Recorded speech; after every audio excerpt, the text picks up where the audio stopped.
Почитувам подпредседателя, господин пратеник Ивлевски, многу ми е драго што баш вие отворивте темата за владење на правото и за правна држава, како дел од структурите долго во ВМРО-ДПМН и Унијата на млади сили.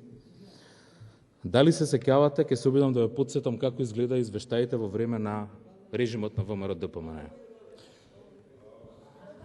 Времето на режимот, кога дел од вас беа исто така пратеници и даваа поддршка на тој режим, до последно, дури и со лично вклучување. Дали се сеќавате на констатацијата за робена држава? Дали се сеќавате дека во време на вашиот режим, на вашиот се уште актуелен лидер Никола Груевски, извештаите беа посебни само за нас. Гласеа извештај на Прибе. Во извештајот на Прибе, кој што беше правен специјално за вашата влада, за режимот, се утврди масовно прислушкување и кршење на човековите права. Знаете како се вика тој ваш проект, Таргет тврдина. За него има затворски пресуди веќе. Масовно кршење на човекови права. Масовно крадење на државни пари, масовно крадење на државни пари и употреба во партиски цели за крадење на избори. Знаете како се вика тој ваш проект, Титаник 1 и Титаник 2.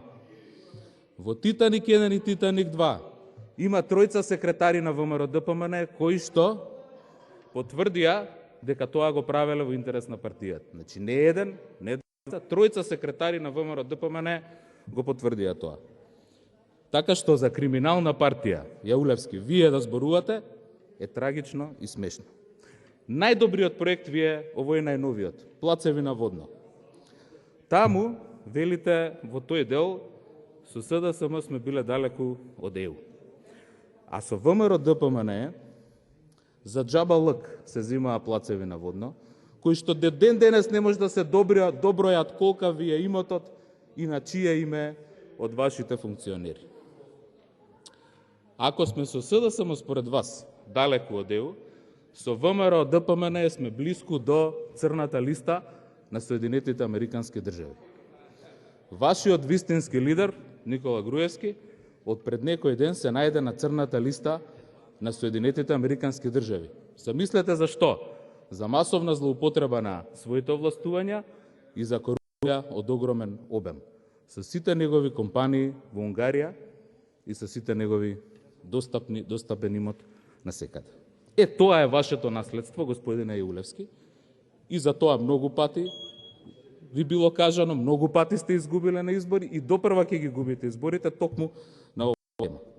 Немојте да ни кажувате за барокната влада, објаснете ни за Белиот дворец, кој што е најскапо седиште на некоја партија во Европа, од каде ви е и како го стекнавте. Ви благодарам.